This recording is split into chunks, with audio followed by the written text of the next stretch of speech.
보실 말씀은 출애굽기 32장입니다. 출애굽기 32장 24절로 25절까지입니다. 132면입니다. 구약 성경 132면 출애굽기 32장 24절과 25절입니다. 제가 대독하겠습니다. 내가 그들에게 이르기를 금이 있는 자는 빼내라 한즉 그들이 그것을 내게로 가져왔기로 내가 불에 던졌더니 이 송아지가 나왔나이다. 모세가 본즉 백성이 방자하니 이는 아론이 그들을 방자하게 하여 원수에게 조롱거리가 되게 하였음이라. 아멘. 오늘은 출애굽기 32장 24절부터 25절까지 말씀을 통해서 아론의 핑계에 대해서 좀 생각을 해보고자 합니다. 지금의 상황은 모세와 아론이 이스라엘 민족을 그 죄악된 애굽에서 이끌어내서 10가지 재앙을 통해서 애굽을 치시고 그 다음에 홍해를 갈라서 사람들이 생각할 수 없는 그 놀라운 기적을 통해서 이 시내산까지 이끌어낸 상황입니다. 그리고 하나님이 모세를 부르십니다. 다른 사람들은 오게 하지 말고 너 혼자서 이곳에 금하고 너 혼자서 올라와라. 그래서 모세는 아무것도 가지지 않고 시내산으로 오릅니다. 음식도 물도 아무것도 가지지 않고 내 생명을 유지하기 위한 그러한 것들을 아무것도 가지지 않고 혼자서 산으로 오릅니다. 하나님을 만나러 가나 보다 그랬겠지요. 그리고 나서 40일이라는 시간이 흐릅니다. 40일 동안 모세는 시내산에서 시간을 보냅니다. 백성들이 생각하기에는 어떻게 생각을 했을까요? 40일이라는 시간을 흐르면 그럼 더 이상 누군가가 우리에게 이야기해 주는 사람들도 없고 그리고 음식도 가져가지 않은 상태에서 아마 백성은 저 척박한 산, 돌산 위에 올라가서 모세는 죽었겠구나. 아마 이렇게 생각했을 것입니다. 백성들은 불안해져서 모세와 함께 백성을 이끌었던 아론에게 요구를 하기 시작합니다. 우리를 인도할 신을 만들라.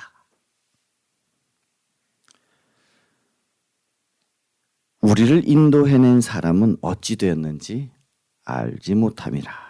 이렇게 이야기를 합니다. 그래서 아론은 금고리를 가져오라고 너희들 장신구 가져왔던 장신구들 빼와라 이렇게 이야기를 합니다.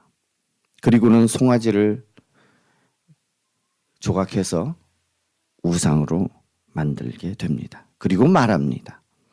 너희를 애굽 땅에서 인도해낸 너희의 신이로다. 이 일의 책임은 누구에게 있는 것일까요? 백성에게 있습니까? 아론에게 있습니까?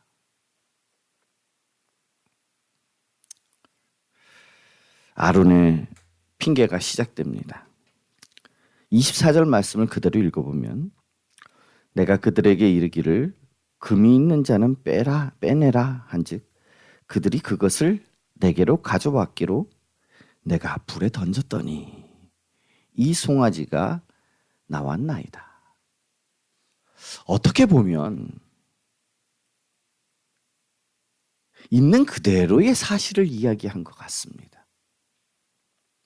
있는 그대로의 사실을 이야기한 것 같은데 가만히 보면은 조금씩 뭔가 다르게 이야기를 하고 있습니다. 아론은 단지 금 귀고리를 빼라고 했는데 그들이 그에게 금 귀고리를 가져다 준 것처럼 이야기를 하고 있습니다. 자기가 한 것이 아니라 악한 자들이 악한 일을 스스로 내게 만들어 가지고 왔습니다. 라고 이야기하는 것처럼 그렇게 아론은 이야기를 하고 있어요. 언뜻 보기에는 자기 잘못이 없는 것 같아 보이지요. 아론의 두 번째 핑계는 이것입니다. 환경의 핑계예요. 처음에는 백성들을 핑계 삼아서 사람을 핑계 삼는데 두 번째는 그럽니다. 내가 이것을 불에 던졌더니 그 이후에는 자기가 아무것도 한 것이 없는 것처럼 표현을 합니다. 이 송아지가 나왔습니다. 내가 이렇게 했는데 이만한 것이 내게 주어졌습니다. 아론은 금고리를 마치 불 속에 버린 것처럼 이야기를 합니다. 나는 버렸는데 저들이 스스로 송아지가 되어서 나왔습니다. 라고 이야기하는 것처럼 말입니다. 설명을 자세히 들어보면 그렇지, 불에 던졌는데 송아지가 이렇게 완성이 되었네. 그럴듯해 보이기도 합니다. 그러나 진실은 아론이 금고리를 부어서 녹였습니다.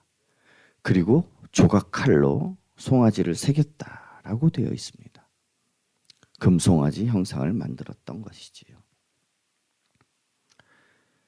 그들에게 말합니다.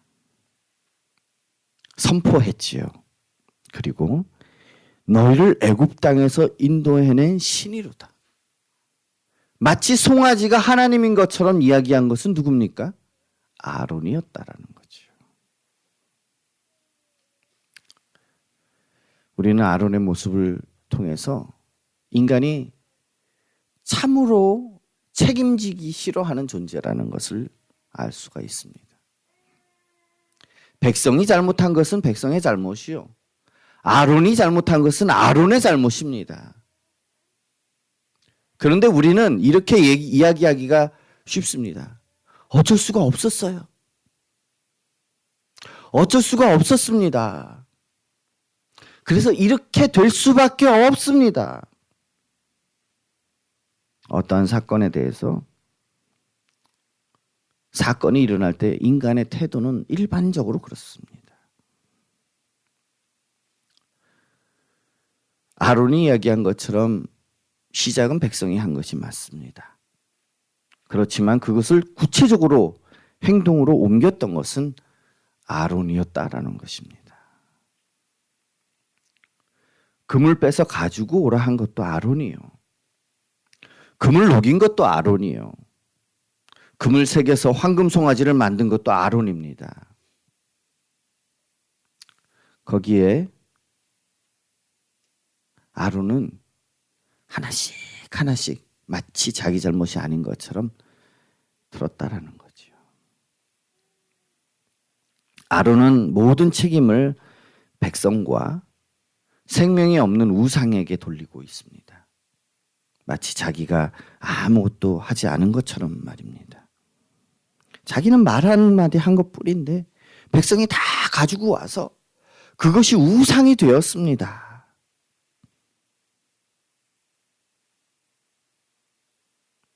여기서 우리가 배워야 할 점이 무엇일까요? 우리는 책임지기 싫어하는 태도를 가지고 있습니다.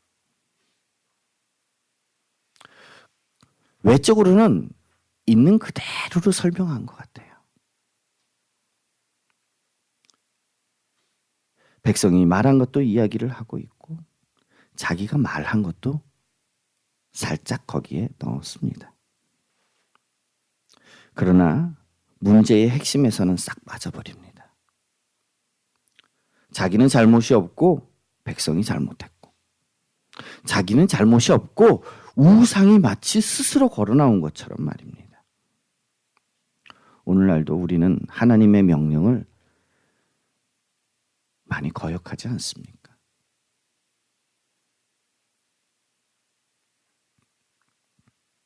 그런데 우리는 환경 때문에 어쩔 수 없는 것처럼 그렇게 여깁니다. 말하는 것뿐만 아니라 그렇게 여긴다라는 거죠. 우리는 하나님을 깨닫지 못하고 하나님을 생각하지도 못합니다. 그렇지만 누군가의 방해를 받아서 그렇게 될 수밖에 없었던 것처럼 여깁니다. 우리는 말씀을 사모하지도 않고 말씀을 붙들지도 않지만 이 환경 때문에, 이 어려움 때문에 당연한 것처럼, 어쩔 수 없는 것처럼 여긴다라는 것입니다. 어쩔 수 없는 것처럼 여기는 것, 그것이 문제입니다. 우리에게 회개는 어디 갔습니까? 당연히 그럴 수 없는 것처럼 여겨질지라도 하나님 앞에서는 그것이 책임이라는 거예요. 하나님이 우리에게 제시한 그 기준대로 나는 가고자 합니까?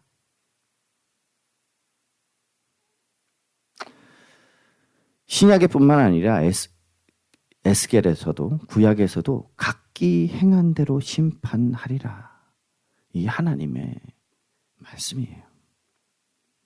작은 일이라도 하나님 앞에서 잘못한 것은 잘못한 것입니다. 회개해야 할 일이라는 것이지요. 환경이 나를 잘못하게 합니까? 환경이 나를 잘못하게 했을지라도 결론적으로 그 잘못을 붙든 것은 나이기 때문에 회개해야 하는 것입니다. 사람이 나를 잘못하게 합니까? 그것은 그 사람의 잘못이 아니라 내가 책임져야 할 부분입니다. 그 사람이 나를 잘못하게 했다면 그것은 그 사람에게 하나님이 책임을 물으시겠지요.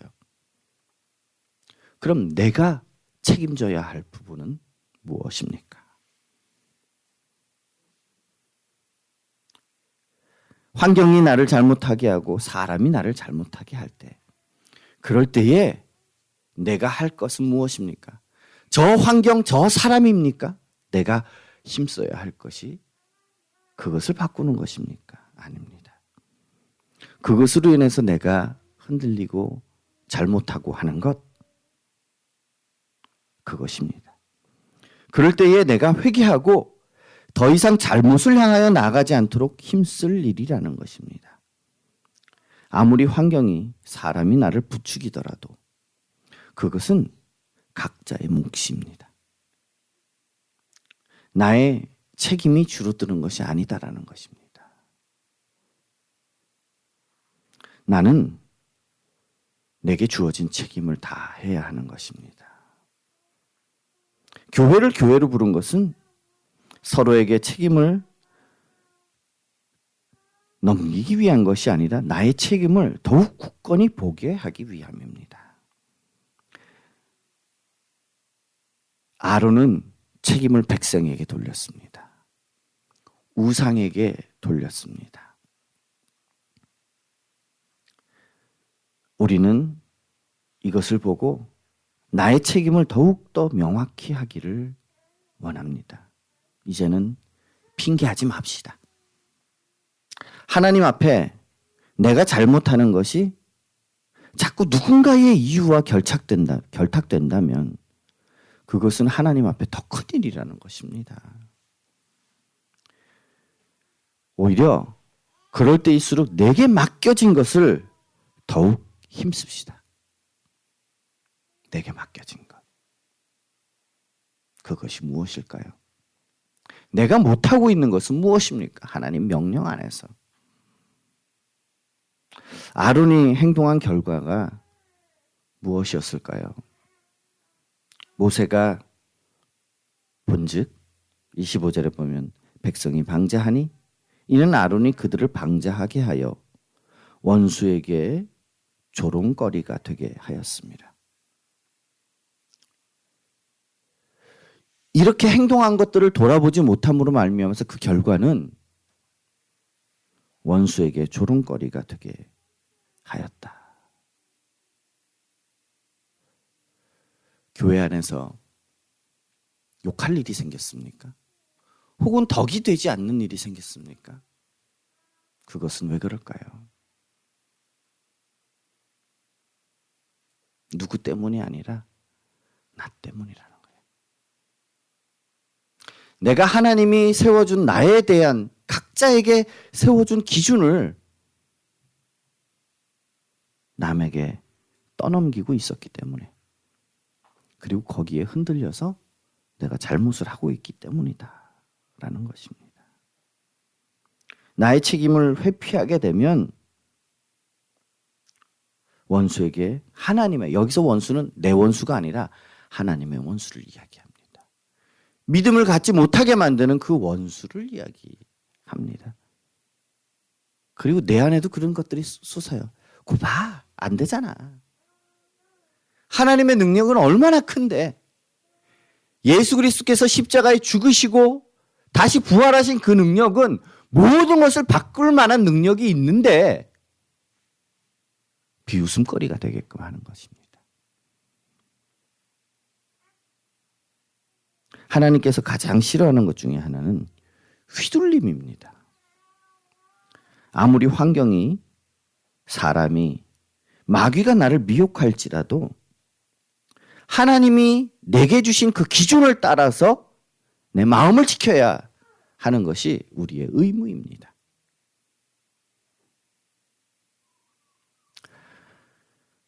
여러분들 잘 아시는 아합 왕.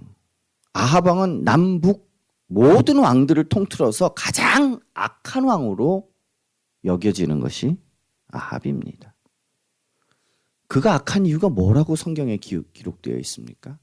저가 그 아내 이세벨에게 중동되었습니다.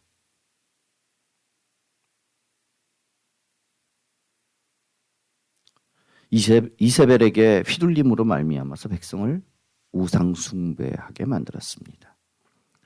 아합을 잘 살펴보면 참 불쌍하기도 해요. 왜냐하면 자기의 특별한 뜻은 없었던 것 같습니다. 자기의 의지대로 포도원을 뺏고 뭐 이런 것이 아니라 포도원을 안 준다 그러니까 그거 때문에 실망해 있고 악을 행하고 싶은데 말입니다.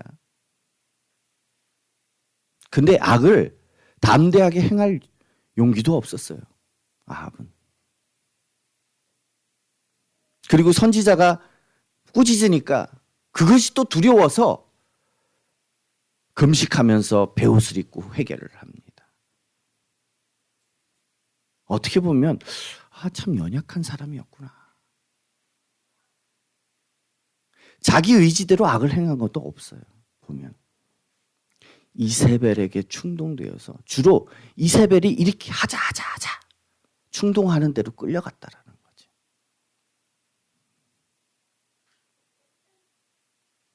그런데 이렇게 악한 것에 휘둘리는 것 자체가 하나님이 너무너무 싫어하시는 거라는 거예요. 여로보암의 모습을 보시기 바랍니다. 여로보암이 왜 악한 왕일까요?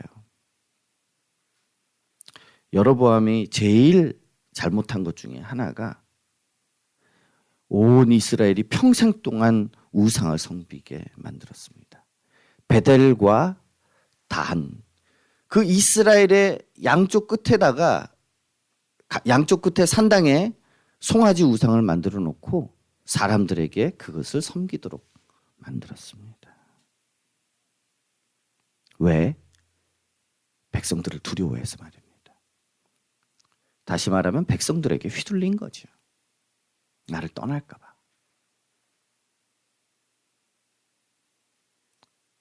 우리는 왜 담대하게 하나님의 우리에게 세워준 기준을 따라서 행동하지 못하는 것일까요? 우리는 연약함이 맞습니다. 그럼 우리가 해야 할 일이 무엇일까요? 하나님은 우리에게 분명한 것을 제시하십니다. 그런데도 불구하고 우리가 하나님을 섬기는 것에 대해서 흔들린다면 그것은 핑계거리가 되지 않는다라는 것입니다. 비록 우리는 핑계를 댈지라도 말입니다. 핑계거리가 있었어요. 다윗이 피난을 갔다가 돌아올 때에 무비보셋은 양쪽 발을 다 절던 사람이었습니다. 당연히 쫓아가기가 참 힘들었을 것입니다. 나귀도 챙겨놓고 이렇게 하려고 했는데 그 종이 그것을 가로챕니다. 그리고 마치 무비보셋이 반역을 할 것처럼 다윗에게 이야기를 하고 다윗을 쫓아서 갔다가 돌아옵니다. 다윗의 돌아오는 소식에 무비보셋은 다윗이 나간 사이에 너무너무 슬퍼하면서 씻지도 않고 수염이 덥수룩해가지고 옷도 갈아입지 않고 허름해가지고 왕 앞에 나옵니다. 왕이 돌아오니까 너무 기뻤지요. 그런데 어찌어찌해서 제가 왕을 따라가지 못했습니다. 다윗 왕은 어째서 아직도 너의 상태만을 핑계대고 있느냐 이렇게 이야기를 합니다.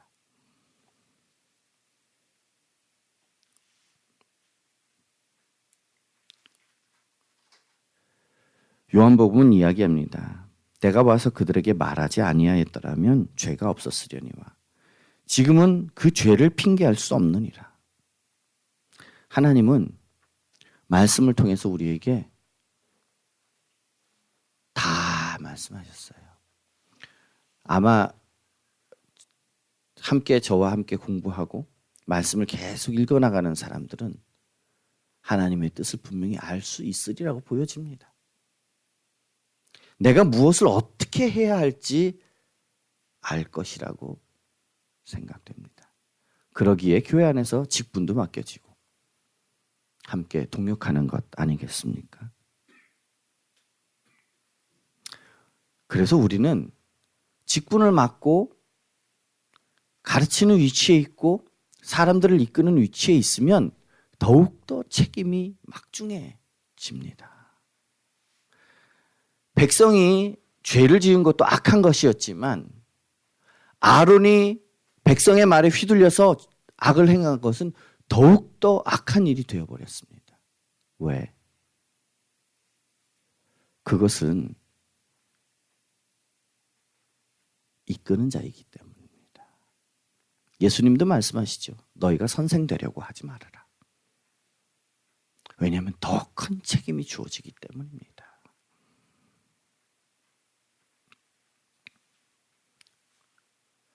이제는 우리가 말씀을 통해서 환히 알게 됩니다. 앞으로 더 알게 될 것입니다. 나의 잘못이 발견됩니까? 그때 핑계대지 맙시다. 저도 가족들하고 대화를 하다 보면 제 잘못이 드러날 때가 한 번씩 있어요. 그러면 제일 먼저 나타나는 저희 태도가 뭐냐 하면 내가 그럴 수밖에 없는 것들을 자꾸 핑계대려고 해요. 그러나 여러분 밝혀질 때에 핑계대지 맙시다. 오히려 회개합시다. 미안하다고 합시다. 하나님께 죄송해요 라고 하는 게 회개 아닙니까? 그리고는 그 다음에는 힘쓰는 겁니다. 비록 내가 힘이 부족할지라도 도우시는 하나님을 힘입어서 힘쓰자라는 것입니다. 핑계를 댄다는 것은 죄 가운데 머물겠다는 이야기밖에 되지 않습니다. 그것은 하나님 앞에 더 큰 죄를 짓는 것밖에 되지 않습니다.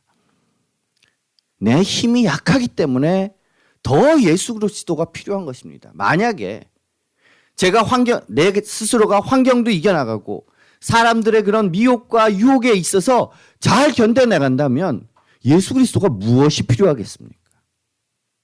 내가 연약하고 환경에 휘둘릴 수밖에 없는 연약한 존재이기 때문에 예수 그리스도가 필요한 것 아니겠습니까? 만약에